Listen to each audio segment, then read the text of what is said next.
கன்னியாகுமரி மாவட்டம் சுசீந்திரம் தானுமாலய சுவாமி கோவில் தெப்பக்குளம் ரூபாய் 34 லட்சம் செலவில் கடந்த சில நாட்களாக தூர்வாரப்பட்டு வருகிறது. இந்த நிலையில் குளத்தின் சுற்றுச்சுவர் இன்று திடீரென விழுந்தது. இதனால் தெப்பக்குளத்தை சுற்றியுள்ள குடியிருப்பு வாசிகள் மிகுந்த அச்சமடைந்தனர். இந்த நிலையில் தெப்பக்குளம் இடிந்து விழுந்த சம்பவ இடத்தை கன்னியாகுமரி தொகுதி எம்எல்ஏ தளவாய் சுந்தரம் நேரில் சென்று பார்வையிட்டார். பின்னர் இந்து சமய அறநிலைத்துறை அதிகாரிகளுடன் அவர் ஆலோசனை நடத்தினார்.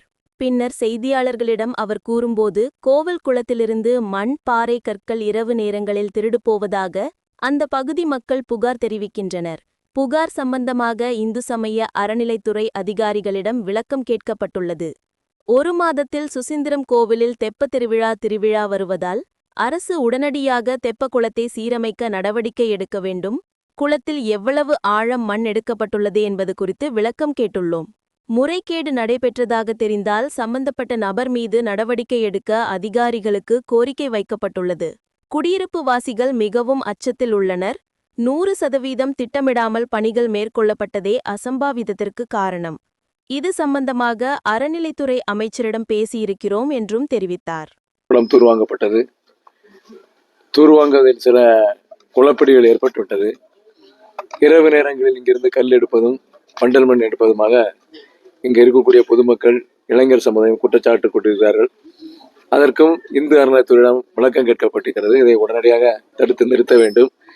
ஏற்கனவே எவ்வளவு அடி தோண்டியிருக்கிறீர்கள், இதனுடைய ஆழம் எவ்வளவு அடி டீசில்டிங் பண்ணியிருக்கிற கேள்விகள் அதிகாரியிடம் கேட்கப்பட்டிருக்கிறது.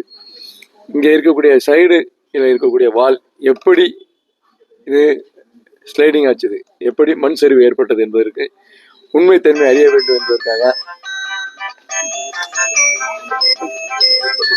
பொதுப்பணித்துறைக்கும் இந்து அறநிலையத்துறைக்கும் அதிகாரிகள் தொடர்பு கொண்டு இது சம்பந்தமாக நடவடிக்கை எடுக்க உத்தரவிடப்பட்டிருக்கிறது.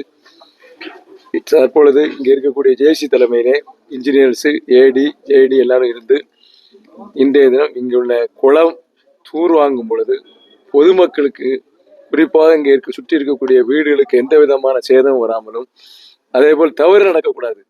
இங்கிருந்து பாறைகளோ மண்ணோ மண்டல் மண்ணோ எடுக்க இருந்தால் எந்த அளவுக்கு எத்தனை அடி தூரம் இது ஆழப்படுத்தப்பட்டிருக்கிறது என்ற உண்மையை அறிந்து உடனடியாக பொதுமக்களுக்கு விளக்கம் அளிக்க வேண்டும் என்பது இங்கே இருக்கக்கூடிய பொதுமக்களுடைய விளக்கம் கோரிக்கை.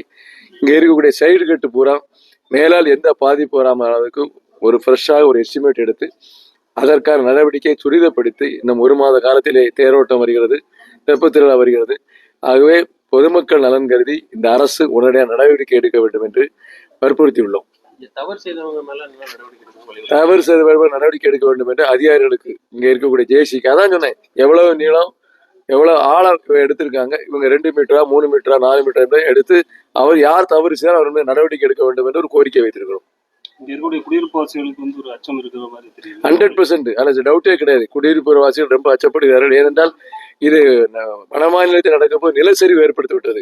இந்த நிலச்சரிவு எப்படி ஏற்பட்டது என்பதை ஆராய வேண்டும் என்பதற்கான பொறியாளரிடம் கூறி எப்படி ஏற்பட்டது, டீசில்டிங் ஆழப்படுத்தும் போது ஏற்பட்டு விட்டதா அல்லது அந்த பாறைகளை ஏற்றம் போட்டு ஏற்பட்டதா, எவ்வளவு பாறைகள் வெளியே போயிருக்கிறது, எவ்வளவு வண்டல் மண் வெளியே போயிருக்கிறது என்பதை உடனடியாக கண்டறிந்து யார் அதை எடுத்தாலும் சரி, அதிகாரிகள் தூண்டுதல் மூலமா எடுத்தாலும் சரி அல்லது ஒப்பந்தக்காரர் தூண்டுதல் மூலம் எடுத்தாலும் சரி, உடனடியாக அவர் மீது நடவடிக்கை எடுக்க வேண்டும். இது சம்பந்தமாக மாவட்ட நிர்வாகம் காவல்துறைக்கும் உடனடியாக நீங்கள் புகார் செய்ய வேண்டும் என்று ஒரு உத்தரவிடப்பட்டிருக்கிறது. இது HRNC டிபார்ட்மெண்ட், அதனால HRNC டிபார்ட்மெண்ட் ஒரு அமைச்சர்கிட்ட பேசியிருக்கோம்.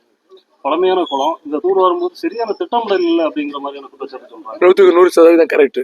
ஏன்னா எப்பவுமே ஒரு குளங்களை தூர் வாங்கும் பொழுது திட்டமிட்ட எவ்வளவு எஸ்டிமேட் ஆகும் என்று அதற்கான இன்ஜினியர்ஸ், டெக்னிக்கல், இதில் என்னுடைய விளைவுகள் எப்படி இருக்கும், இதனுடைய பாதிப்பு எப்படி இருக்கும், இதனால் எப்படி பயனடைவா என்பதை ஆராய்ந்து அறிந்து எடுக்க வேண்டும்.